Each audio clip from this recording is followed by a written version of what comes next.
You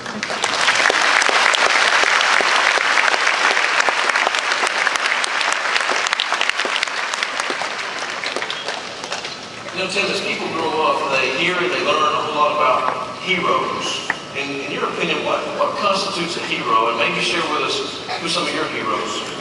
Good question. I would say a hero is someone that puts someone else in front of themselves, someone that is a servant, someone that is constantly looking out for the better interests of others. And you know, I have a lot of heroes in my life. My mom and dad are probably my two biggest heroes. You know, because I was so blessed to have a mom and a dad that it wasn't what they said or what they told me, it was how they lived. You know, I had the best example of a dad who was a leader and who was courageous and who was bold, and I got to see that lived out for me every day. I got to see a mom who constantly wouldn't just tell me about being a kind person. She was the nicest person I've ever met in my life and still is. And she was someone that I could watch being sweet to other people and caring about people and investing in people. And that had a huge impact on my life. But you know, to talk about the athletes that had an impact and were my heroes, actually a quarterback who played at the University of Florida named Danny Warfel was actually one of my heroes growing up. And I still remember as a little boy when he came to my church, and after church service, 100-something young boys ran up to him, and they're all waiting in line, and I was one of them. As an 8-year-old boy, I was probably the 120th kid in line, and I still remember to this day how it made me feel when I got up to see him, and how he took the time to sign my autograph, my church bulletin, and it would grab it, and I still have it actually at my mom and dad's house in Jacksonville, Florida, and how that made me feel as a young boy, looking at someone that was heroic to me, not just because how he played on the football field. Yes, he was awesome, and he won 4 SEC championships, a national championship, a Heisman, which was incredible, but because he did it the right way. He was someone that put his faith first, and someone that was very humble, and someone that you could look up to on and off the field, and that had a huge impact on my life. And I remember how that made me feel, and now, looking at it today, and just being so humbled that every now and then I get to come across a boy or a young girl or someone who looks at me the same way, and the impact that I can have on them, and how important it really is to be a role model, the effect you can have on someone's life. It's not because we do anything special, it's not because we are special. It's just because in today's society, people look up to football players. And I'm so blessed to be a football player and have a little bit of success, and you know, to have young boys or girls that are looking up to you, that want to have your autograph, that want to take a picture with you, that a few kind words can encourage them.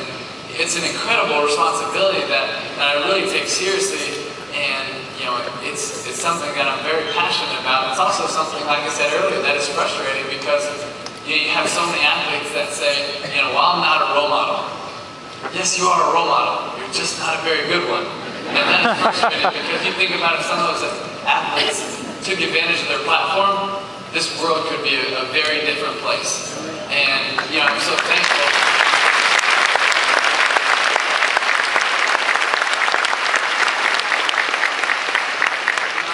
I just wish that, you know, so many more of the athletes who are doing amazing, great things, you know, would just get talked about more. And so many times the headlines are only about, you know, the gossip or the negative things or, you know, stuff like that, instead of, you know, what a lot of athletes were doing that's amazing, that's off the field. And I just wish it got reported more, it got talked about more, and so we really got to see what heroes a lot of these athletes really are.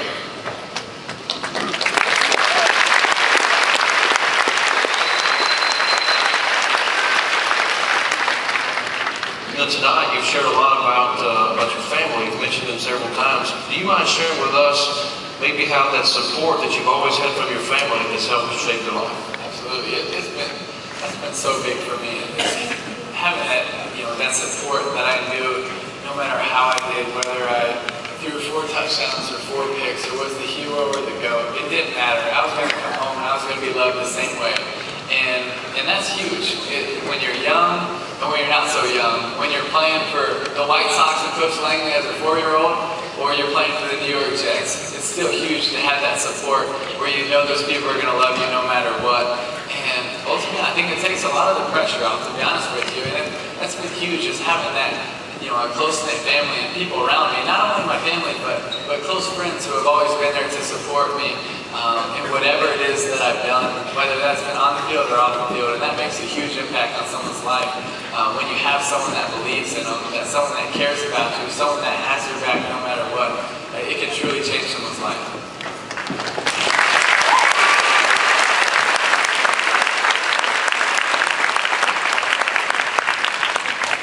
Also on the same note, and from the book that I did read, I was mentioned that there was some rivalry and some competition between some siblings. And can you maybe speak to, maybe a little bit, can you tell us how that helped to shape your competitive nature?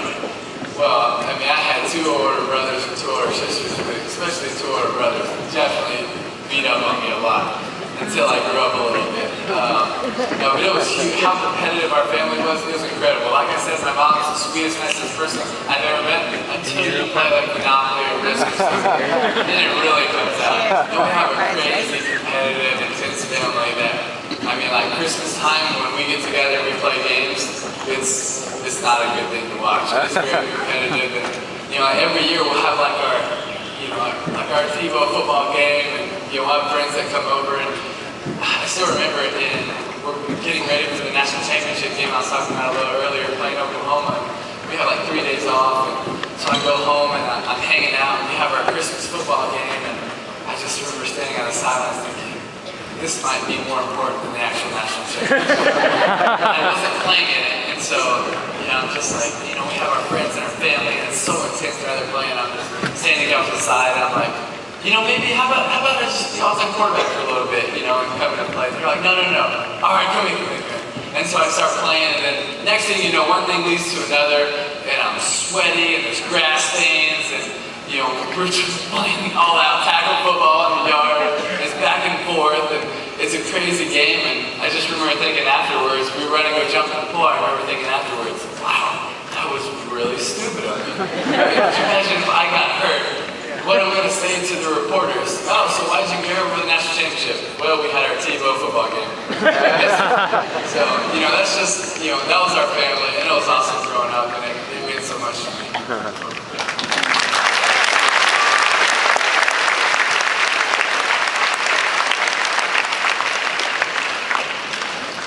We know that you've been very involved with missions, with your family, obviously your mom and dad, and I'd like for you to share a little bit about the Tebow Foundation and other involvement in ministry, if you would. Well, the Tebow Foundation is something that I started my second to last year in college, and it's something that is so near and dear to my heart. And I knew ever since I was a little boy that I wanted to be a professional quarterback and play in the NFL. But when I was 15, I went on my first mission trip out of the country, and I was sitting there and I was hanging out with orphans, and they were crawling all over me, and I was loving on them, we were hanging out, spending time with them, and this is kids that we picked up off the side of the street, or kids that have been abused their whole life, or kids that have been thrown away, literally thrown away, and they're in our orphanage, and we're hanging out with them and loving on them, and I realized this is what I want to do with my life, more than just football, and so that's why I started my foundation, and it's something that so meaningful for me. This past month, we broke ground on a hospital that we're building. It's the Tebow Care Hospital in the Philippines, which I'm really excited about.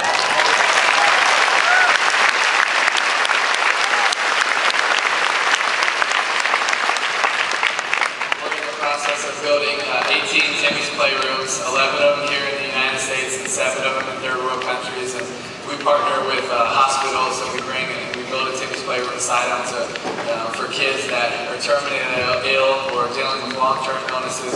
We bring them in, and it's a place for them to get away, from their illness. It's a place for them to hang out in a stadium, a football stadium. It's how we build them. It's football stadiums and different games and play and have mentors to really get away. And so it's been a huge part of our foundation. We also support a little over 650 orphans, and it's just been so meaningful to me to be able to find a way to give back and make a difference, and use more than just being a role model, to really find a way to try to bring people together. And it's been so amazing to just try to build this foundation, because my dream with my foundation is that long after I'm gone and and people forget about how I played on the football field. People forget about my name. My foundation is still making a difference in kids' lives, and they're still coming alongside kids and telling them that we believe in them, we care about you, God has a plan for your life, and giving kids a chance, and that's what it's all about for me and my foundation.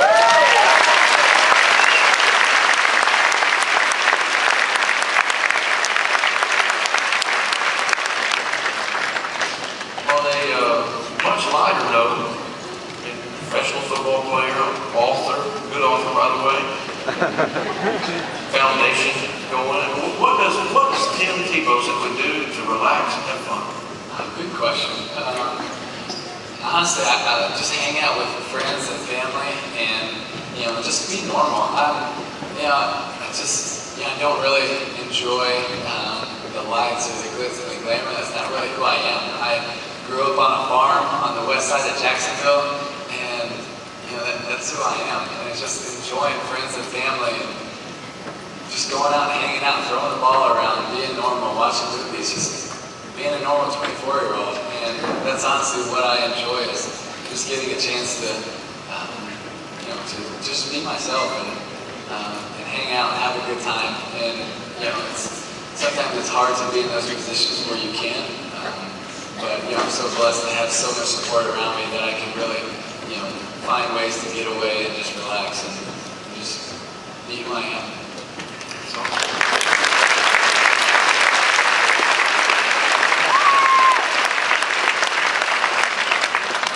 Another lighter note, what would have been the biggest differences between playing college football versus playing in the NFL?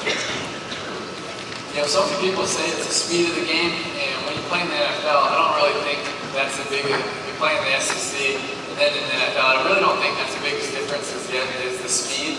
I do think it's the intelligence factor of so many of the players, because you go against a guy like Chan Bailey as a cornerback, and he's seen a slant route or a hitch route or an out route or a post or a go 1,000 times each, and he knows how to play each route, and he knows the techniques the receiver's going to use, and so he can break up things earlier because he's so instinctive. He's seen it so many times. I think when you're playing against the veterans in the NFL, the Lance Briggs and the Brian Urlachers and those type guys, they've seen it so many times that I think you just have to use so many more as a quarterback head motions or nods or change-up protections or calls or and you just have to be so much more cerebral in your game to take advantage of weaknesses of defenses.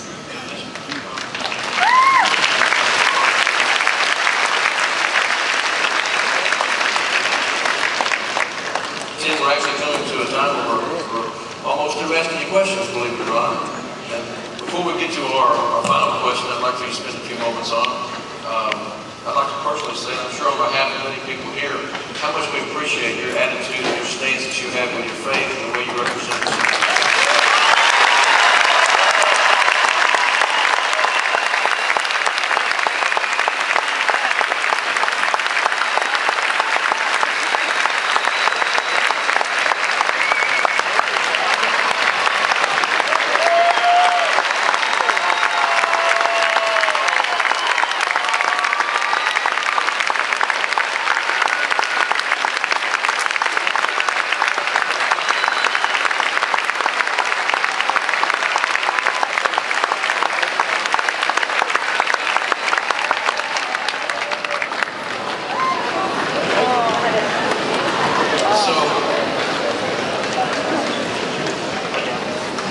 This appreciation comes to question. Spend as long on it as you would like, of course. Hypothetically speaking, just hypothetically, if you had the opportunity to speak to over 5,000 people at one time, Hypothetically speaking, if they were to ever happen in your life, and you could only pick one or two things to share with them, you had to pick very carefully. What is it that you would want them to know? That's a good question. I remember going into my junior year of college, and Coach Meyer called the whole team into the team meeting room, and he said, "You'll see this sign?" He said, "This is going to be our motto for this entire year." And the sign said, "Finish strong." And So for the rest of the off season, everything we did, every shirt we wore said finish strong. And everything we did on the field, it was finish strong. And it was, you're going to finish through this line as hard as you can, as fast as you can. Every single thing. And if you didn't, you were going over, you were starting it again. Our whole motto was finishing strong. And we talked about it every single day. They yelled it at us, finish strong, finish strong, finish strong. It became something that we bought into, we believed in. And we would sit down on the bench and it wouldn't be, hey, how many reps do you want? No, it's finish strong. Let's do as many as you possibly can. And so that was our motto all season. And so we went into the season and we were doing good. Then we played Ole Miss and we lost. We didn't finish strong. And then we came back from that. We had a good stretch. We were playing Alabama in the SEC championship game. We came back and we finished strong in that game. Then we were playing Oklahoma in the national championship game. Up 3, we drove. We hit the jump pass to David Nelson to score and win the national championship. And I still remember coming off to the sidelines and knowing that we had just won something that you worked for your entire life and how meaningful that was to me and my teammates and the fans and the coaches. How much time you put into that, how much it really means. And I'm coming off to the sidelines and I see Coach Meyer coming towards me and he pulls off his headset and he has his arms open so wide and just walks and gives me a huge hug and gets emotional when he hugs me and starts to cry and says, "Timmy, I love you so much. I'm so proud of you. You finished strong." And as a football player, as someone who's a father figure to me, that meant more to me than any Heisman Trophy or championship I could have won was, the praise of someone that you look up to and you love, and how that made me feel as an athlete. And it's still probably the best feeling I've ever had in sports, period, or one of the best feelings I had in my life. And I remember how it made me feel. And I remember sitting after the whole celebration was done that night. I remember sitting in my hotel room alone, by myself, just thinking about everything that had transpired. And the one thing that kept coming back was my time with Coach Meyer. And I kept thinking about it, getting emotional about it. And then all of a sudden it came to my mind, well, how special is that? I mean, we put so much time into winning these football games. And how special was it for Coach Meyer to pull off his headset and say, "You know what, Timmy, I love you. I'm so proud of you. You finished strong." And then I started to think about, well, how about when I leave this earth and I get to heaven? How special is it going to be then to have Jesus Christ have his arms open wide and give me a hug and say, "You know what, Timmy, I love you. I'm so proud of you. You finished strong."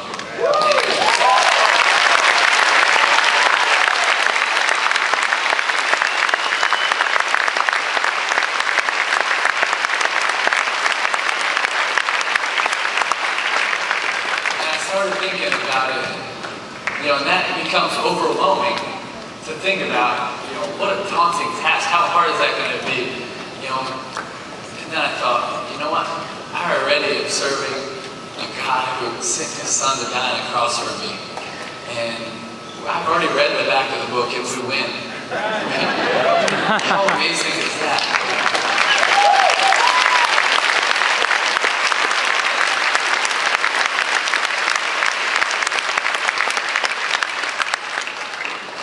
Thinking about, even though at the time I was 21 years old, I still want to finish strong. And so I made it my goal that I want to finish strong. I don't want to wait till I'm older to start having a life of significance. I want to have a life of significance now. I want to have a life of meaning. And I believe the way you could have a life of meaning was investing in people's lives, making a difference in people's lives. And so it became a goal of mine to finish strong. Not just wait till I'm 50 years old to start having a life of significance, but start now. Start now at a young age and be able to finish strong and have that goal. And yes, there's going to be ups and downs and we're going to fall and we're going to fail. But along the way, that's what grace is for. And I'm so thankful that I can live under grace, that I have a God that's already forgiven me of all the mistakes that I've made in the past and I'm going to make. And I'm so thankful that I get to live under grace and I get to have that for the rest of my life. I get to look forward to one day, hopefully hearing, "Well done, my good and faithful servant."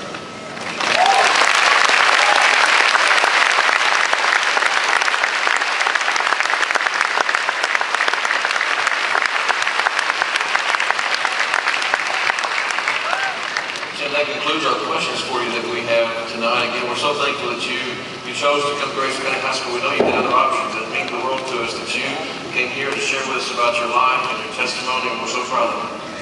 Thank you.